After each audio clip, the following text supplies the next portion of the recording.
I'm Alice Gerlach, and here's the latest update from Spectrum Autism News.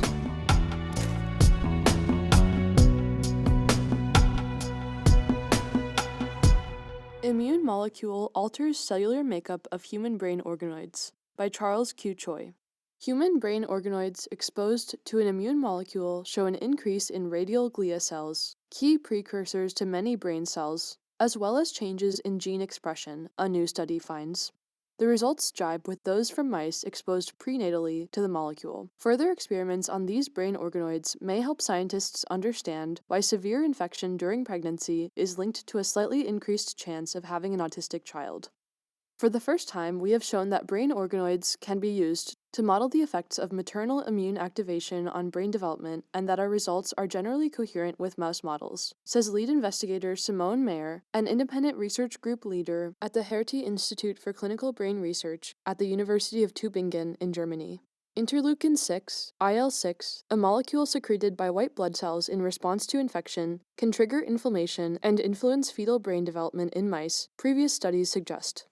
To see if those findings translate to people, Mayer and her colleagues grew brain organoids from human stem cells and treated them with hyper-IL-6, a highly potent version of IL-6.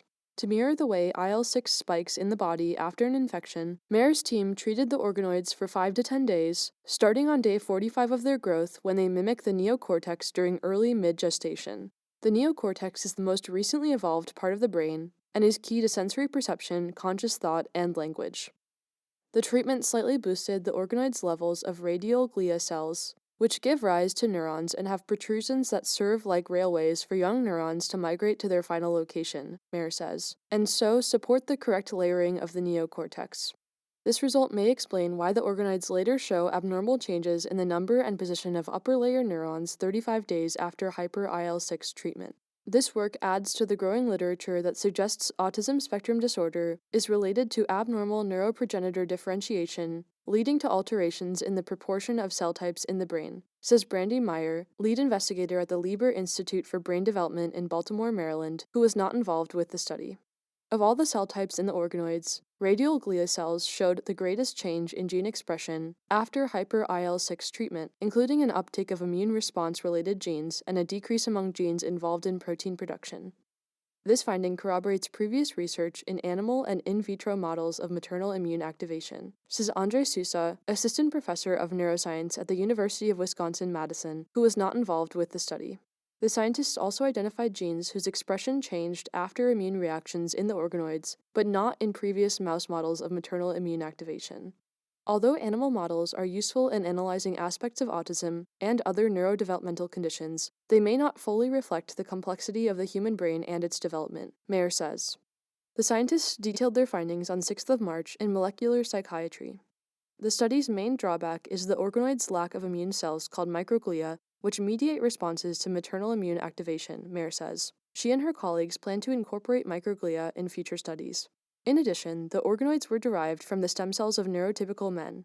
Future research should test organoids grown from autistic people with and without a history of maternal infection during their fetal development, Meyer says. This may allow us to tease out how the individual's genetics responds to environmental insults.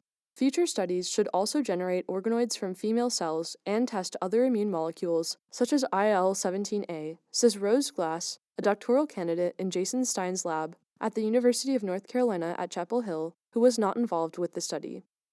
Mayer agrees, noting that in mouse models of maternal immune activation, male offspring responded with more severe dysregulation.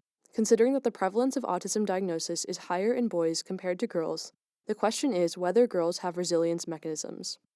All in all, the findings affirm a long-standing concern about the potential effects of maternal infection during pregnancy on fetal development, says Christopher Coe, professor emeritus of biopsychology at the University of Wisconsin-Madison, who was not involved with the study.